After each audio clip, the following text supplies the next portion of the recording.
You're listening to garden expert Ken Lain. He can be found throughout the week at Waters Garden Center in Prescott. Thanks for tuning in to the Top 10 Garden Show.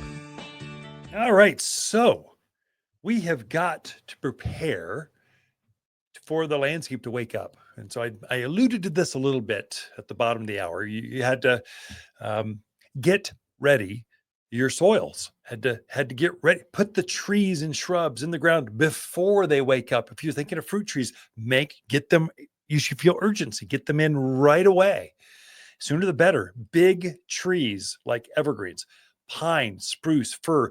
If you've got a privacy screen going down the length of your property, you need to put those in now. It will greatly maximize this year's spring. You get far more growth out of those plants by planting them before the spring season actually hits.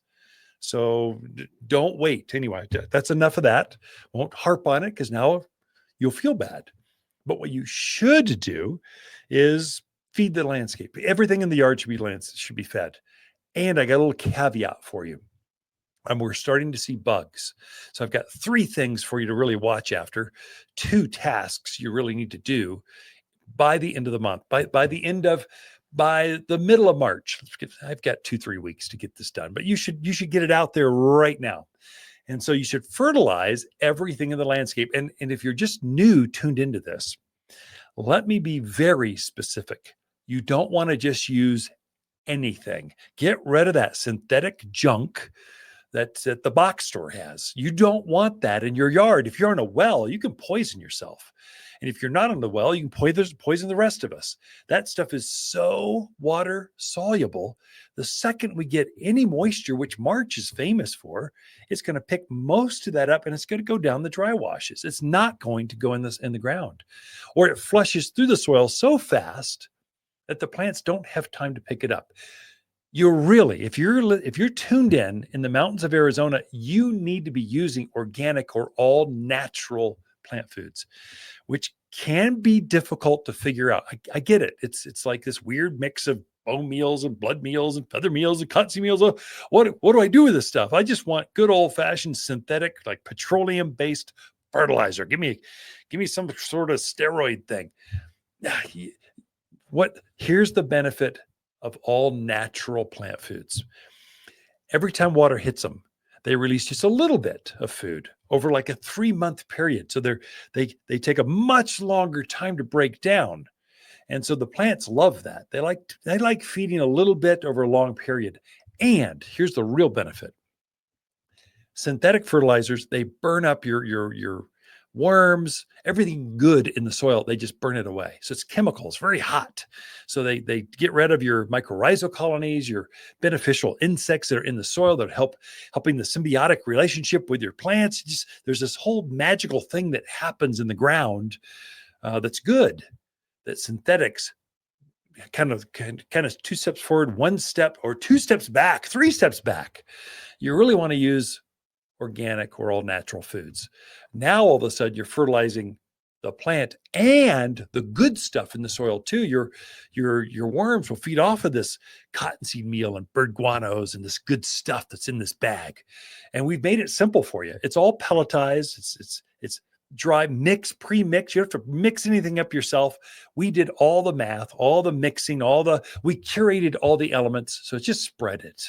A bag will cover 2,000 square feet. We've made it so easy. Spread it over top of the rock. It will just go, don't have to work it in the soil. It will go through the rock, go through the fabric, go through the ground, and just magically become available to the plant. What you can do is get it on the landscape. And we're talking almost the entire yard. So a tree, you're going to do the entire drip system, as we call it. So if you're standing straight and you hold your hands straight out, so your trunk is your body, and then that outer branch, that's the drip line, your outer arms, that far reaching, that's where the drip line is. And the most important roots of that plant are at the farthest edges of that plant, or the farthest edge of the drip line. That's where you want to focus your fertilizer, because that's where the fine root hairs are. Up close to real close to the trunk at the base of this shrub are big anchoring roots. They're great big chubby barky roots. They can't take in water and they can't take in food. They just simply hold the plant upright in a windstorm. Your feeder roots are further out. So focus your fertilizing out there. That's a mistake I find rookies make. They're putting this, they got this 5-year-old tree. You got a beautiful pear tree or apple tree, and they're putting all the food right there at the trunk when the feeder roots are further out. Focus, sprinkle, it looks salt and peppered out there towards the drip line of that plant. You'll get better flowers on your roses, better flowers on your lilacs and forsythias and quince and all those things that bloom. Fertilize now.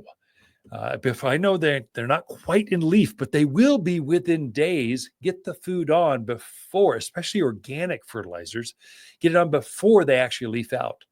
And so we make 2 here at the garden center. The original is 744 all-purpose plant food. It's cottonseed meal, bird guano. We put some iron and sulfur in it. We call it all natural.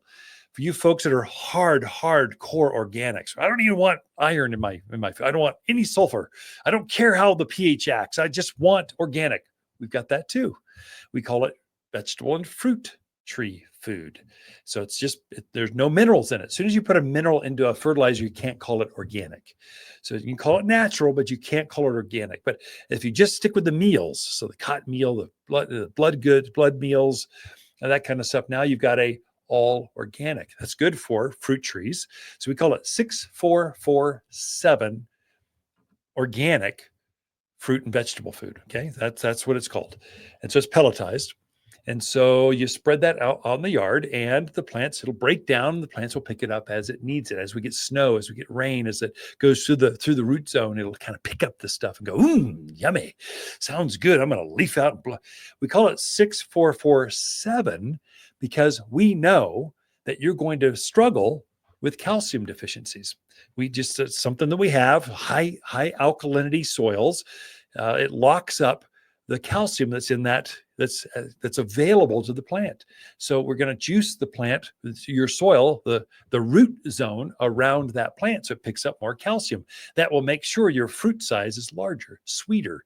You won't have blossom end rots on your tomatoes and your peppers. This is a black spot that forms where the flower was. That's a classic calcium deficiency. Well, if we know that you're going to struggle with that here in northern Arizona because of the water issue that we have, this high alkalinity, well, let's just juice it so you don't have those problems. And so you put it out there, just breaks down, and away you go. Now, the thing, it always comes up, well, how far down do I need to work this fertilizer on this plant food? You don't have to work it at all. It will break down. The plant will be, consistency is the key. Get it down there several times a year. We're thinking around Easter. So March sometime. You want to be around the 4th of July. So that's when the rainy season starts in the summer. That's when everything, you get a whole nother set of growth then. The most important feeding is around Halloween. So it's using that food last fall. It's using that food to bloom this spring. Now they've taken all that food. Now they're gonna need some more. So you're putting it back on in spring. And so that's kind of your system. So you're thinking Easter, 4th of July, Halloween. If you think holidays, and if you miss that, come see us. We got a handout. Go to our website, watersgardencenter.com. Type in plant foods. It'll come right up for you. But we try to make it real easy. Spread it out there. For the love of gardening, please do not waste your time, energy, or garden dollars on Miracle-Gro. That junk does not fertilize your plants. It's not good where we have high alkalinity. Maybe for a container, but we get so many minerals in our soil already, in our water, that this is a salt-based fertilizer that just juices your containers so that you get this heavy, white, cakey buildup around the containers. That is not good for your plants. And it's really not good for things in the yard. It clogs up the soil. So stay away from that water-soluble, mainly the salt-based Miracle-Gro stuff. It's the number 1 selling fertilizer in the country. But you don't want to use it. My friends, I don't want you to use that in your yard because you'll just do more damage than good. Use a good, organic, granular fertilizer over the entire drip line of everything in the yard. The grass, The perennials, the flowers, the trees, the shrubs, all of it. Water's garden companion plants of February are Calgary carpet juniper, lily of the valley, pinyon pines, and peony. Your grandmother would fall in love with these larger peony with so many colors to choose from. There's nothing like the enormous flowers to add stunning pops of color. Endearing springtime blooms are more than fragrant with luscious double flowers.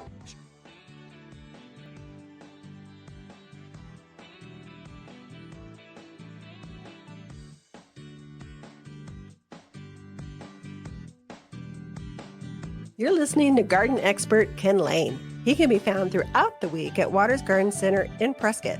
Thanks for tuning in to the Top 10 Garden Show.